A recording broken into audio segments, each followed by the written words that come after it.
سے نبی پاک صلی اللہ علیہ وسلم کی ایک بہت خوبصورت حدیث ہے جو میں آپ کو سناتی ہوں. پلیز اس کو ضرور سنیے گا اور سکپ نہ کیجیے گا.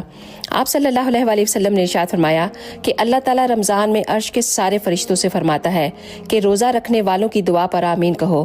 پھر عرش پر جتنے بھی فرشتے موجود ہیں اللہ تعالیٰ ان سے فرماتا ہے کہ میری تسبیح چھوڑ دو اور روزہ رکھنے والوں کی دعا پر آمین کہو.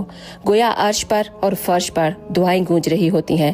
اس لیے میری آپ سب سے ایک گزارش ہے کہ افطاری سے پہلے دعا ضرور مانگنا، کیونکہ جب حضرت موسیٰ علیہ السلام نے اللہ تعالیٰ سے پوچھا کہ یا اللہ جتنا میں آپ کے قریب ہوں اتنا کوئی اور آپ کے قریب ہے، تو اللہ تعالیٰ نے ارشاد فرمایا کہ اے موسیٰ میرے اور تیرے درمیان 70 پردوں کا فاصلہ ہے کہ جب ایک روزہ دار افطار کرنے کے لیے بیٹھتا ہے اور دعا کرتا ہے تو اس ٹائم اس کے اور میرے بیچ میں ایک بھی پردے کا فاصلہ نہیں رہتا.